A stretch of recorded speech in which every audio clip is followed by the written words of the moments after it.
Whereas the website is hosting content, fact focus, intent to ridicule, defame the armed forces of Pakistan, circulated false reports containing rumors or alarming news to promote anti-state sentiments, cause disharmony, feelings of enmity among masses at large, which is prejudicial to the integrity.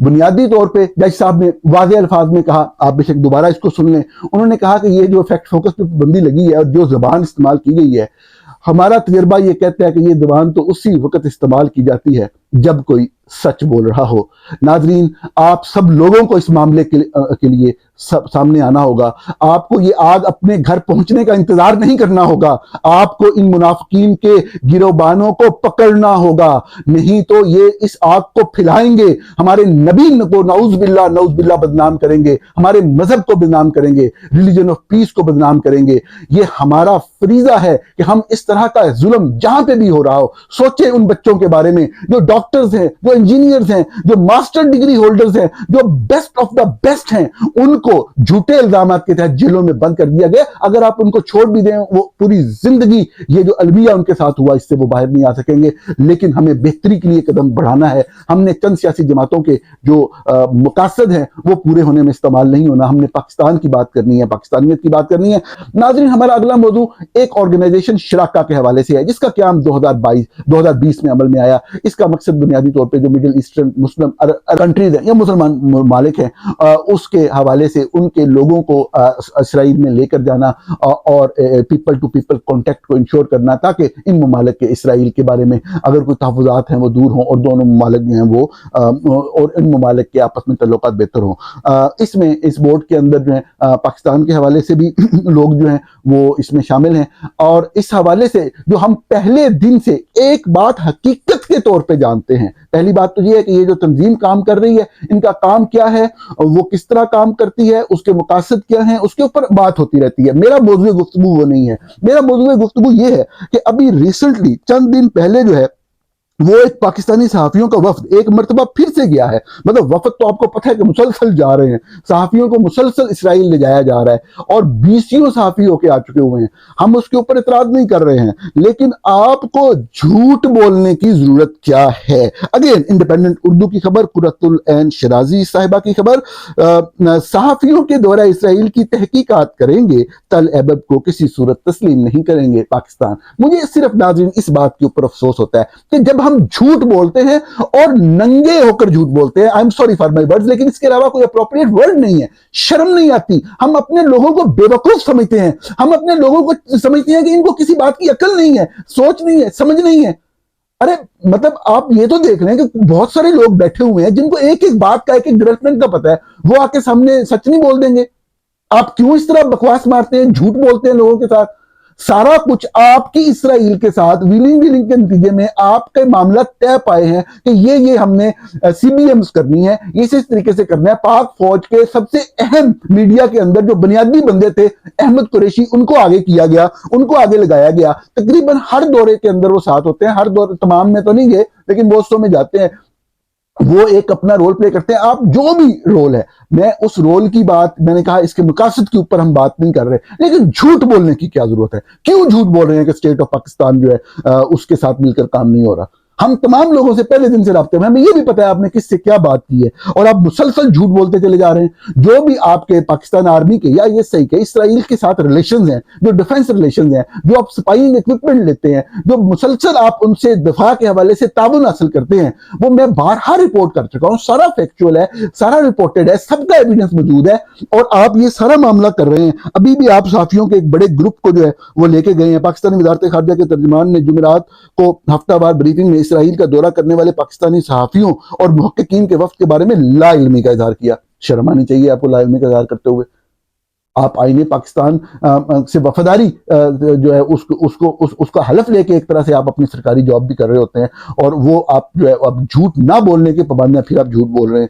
ترجمان دفتر خارجہ شفیق علی خان نے independent Urdu کے سوال کے جواب میں کہا کہ وزارت خارجہ اور حکومت پاکستان کو اس دورے کے بارے میں کوئی پیشگی علم نہیں تھا اور نہ ہی اس کی تفصیلات موجود ہیں. آپ کو پتہ ہے نا بھی آئی ایس آئی کے جو متعلقہ افسران ہیں وہ فیسیلیٹیٹ کرتے ہیں. مطلب آپ یہ کہنا چاہ رہے ہیں کہ آپ کے صحافی یہاں سے یو اے ای جاتے ہیں اسرائیل جانے کے لیے اور ان کو پتہ نہیں ہوتا یہ جا رہے ہیں, ٹھیک ہے نا. مطلب بڑی بات ہے، کمال بات کر رہے ہیں آپ، صرف اس لیے کہ آپ نے طے کر لیا کہ وہاں اسرائیل میں جب آئیں گے تو وہاں انٹری ایگزٹ کی اسٹیمپ نہیں ہوگی، وہ ایک خاص پیپر علیحدہ ہوگا اس کے اوپر ہوگی، تو آپ سمجھتے ہیں کہ آپ لوگوں کو بیوقوف بنا لیں گے۔ اگر آپ اسرائیل کے قریب جا رہے ہیں، اگر پاک فوج یا پاک فوج کی موجودہ قیادت جو ہے وہ اسرائیل سے اچھے تعلقات چاہتی ہے تو آپ اس چیز کا اعتراف تو کریں نا، آپ اپنے لوگوں کو اعتماد تو لیں۔ میرا مقصد صرف اس سیگمنٹ کا یہ ہے کہ اپنے لوگوں کو بے وقوف نہ بنائیں۔ آپ کیوں لوگوں کو بیوقوف بنا رہے ہیں؟ آپ اسرائیل کے قریب جا رہے ہیں، جائیں، مطلب وہ میرا، اگر میں اس پہ بات کرنا چاہوں تو وہ میرا الگ موضوع ہوگا کہ آپ نے جانا ہے یا نہیں جانا۔ میں صرف اس موضوع کے حوالے سے بات کر رہا ہوں کہ آپ جن کے چن کے لوگوں کو بھیجتے ہیں، یا وہ تنظیم براہ راست لوگوں کے ساتھ رابطے میں آ کے ان کو قائل کرتی ہے اور ان کو لے کے جاتی ہے، آپ کے نوٹس میں تو سب ہوتا ہے نا۔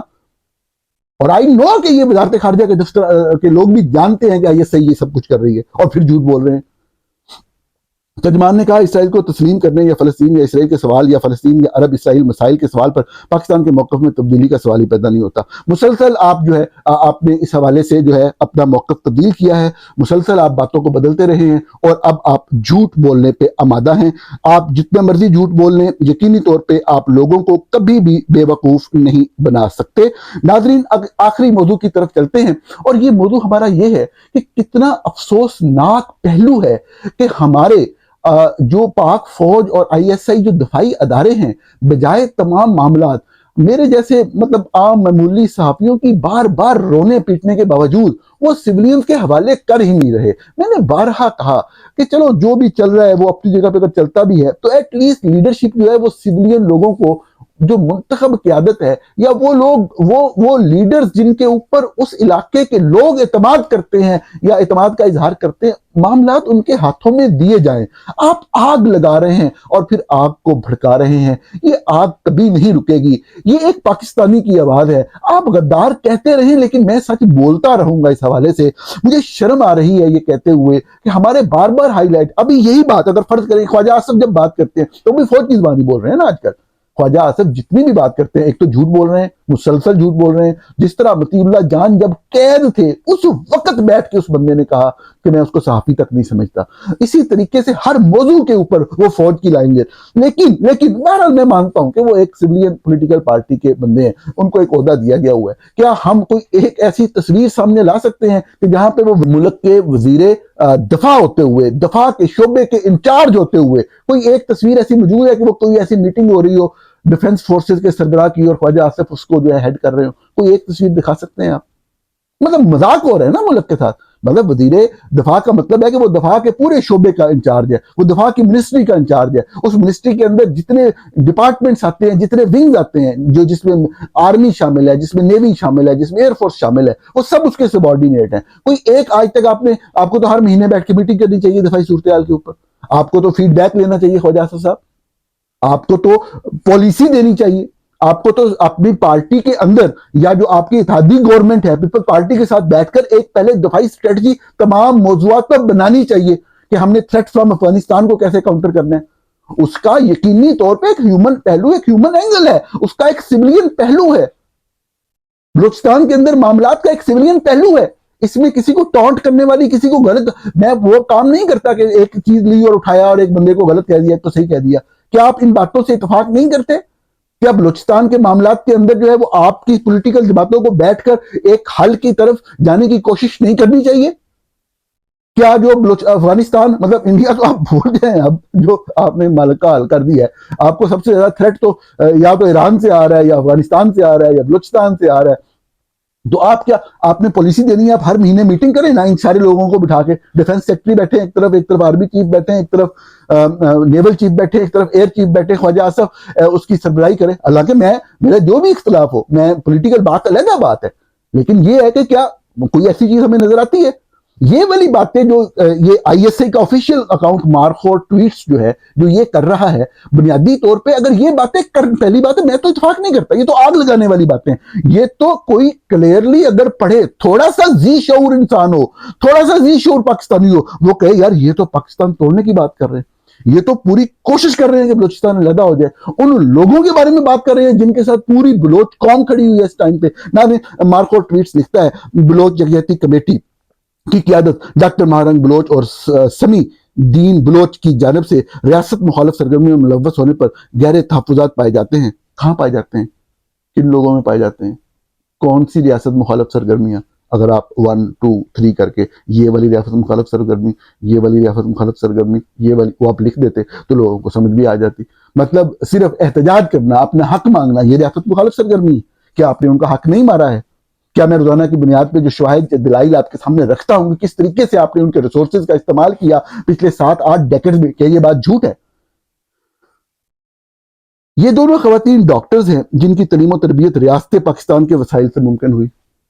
یہ بات آپ کہہ سکتے ہیں کسی کے بارے میں؟ جتنے بھی میڈیکل کالجز ہیں جہاں پہ آج سے مطلب 20 سال پہلے تک تو ایک آدھ میڈیکل کالج پرائیویٹ ہوتا تھا، اب تو خیر بہت کھل گئے، پورا ایک پروفیشن بن گیا، ایک بزنس بن گیا یہ. لیکن کیا اس وقت جب جو سرکاری تھے جو 4-5 پنجاب میں اور باقی جگہوں پہ چند میڈیکل کالجز تھے وغیرہ، وہاں پہ ریاست کے وسائل لگتے تھے، حکومت کے وسائل لگتے تھے، اور وہاں پہ جو بھی پنجاب کے اندر بھی سینکڑوں طالب علم تعلیم حاصل کرتے تھے، KPK میں بھی، باقی صوبوں میں بھی کرتے تھے. کیا آپ یہ بات کہہ سکتے ہیں کہ ان دونوں خواتین نے ریاست کے وسائل سے ان کی تعلیم ممکن ہوئی؟ کین یو سے دس؟ ہاؤ کین یو سے دس؟ تمہارے باپ کا پیسہ تھا؟ عجیب گھٹیا اور غلیظ بات کر رہے ہیں آپ.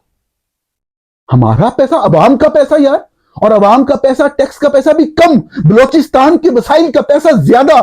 وہ ہمارے مالک ہیں، ان کے پیسوں سے تمہارے بچوں کے پیٹوں میں رزق جاتا ہے، اور تم انہیں سنا رہے ہو کہ ان کی تعلیم جو ہے وہ اس طرح ممکن ہوئی. عجیب، میں تو سوچ کے حیران ہوں کہ یہ پاکستان آرمی کا آفیشیل اکاؤنٹ ہے، ISI کا آفیشیل اکاؤنٹ ہے بارکھول ٹویٹس. وی آل نو کہ پاکستان آرمی کے سرونگ آفیسر اس میں سے ٹویٹ کر رہے ہیں، اور وہ یہ لکھ رہا ہے کہ بلوچستان کی 2 بیٹیوں مارنگ بلوچ اور سمی دین بلوچ کی جو میڈیکل کی تعلیم تھی وہ ممکن اس لیے ہوئی کہ ریاستی وسائل اس کے اندر لگے. کمال ہے، حد ہو گئی. یعنی کہ جو باقی میڈیکل کالج باقی بچے پڑھ رہے ہیں وہ کیسے پڑھ رہے تھے پھر؟ تو اگر وہ پڑھ رہے ہیں تو یہ کیوں نہیں پڑھ سکتے؟ یعنی کہ آپ ان کو پاکستانی نہیں مانتے. اور اگر وسائل کی بات ہے، یہ تو آپ کے بچوں کا پیٹ پالتی ہیں، یہ تو بلوچستان کے وسائل سے تو آپ کے گھر کا چولہا چلتا ہے، آپ کی وردیوں کے خرچے پورے ہوتے ہیں. وہی لوٹ مار جو لوٹ مار کر کے آپ سرمایہ اور جائیدادیں اور دولت جو ہے پاکستان سے باہر منتقل کرتے ہیں، یورپ میں، امریکہ میں منتقل کرتے ہیں، جس کے بارے میں رپورٹیں بار بار سامنے آتی ہیں. یہ سارے انہی بلوچستان کے لوگوں کے تو وسائل ہیں جو آپ نے لوٹے ہیں، اور آپ ان کو سنا رہے ہیں.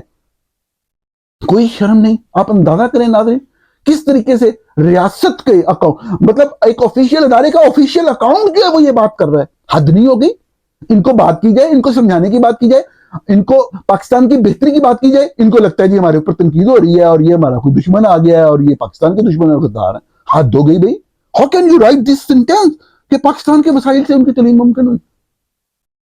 ارے یار، تمہارے والدین کے پیٹ میں جو ایک لقمہ گیا وہ ان لوگوں کی کمائی، ان لوگوں کی ملکیت میں جو اثاثے تھے وہ استعمال کر کے، وہ ایکسپلائٹ کر کے گیا.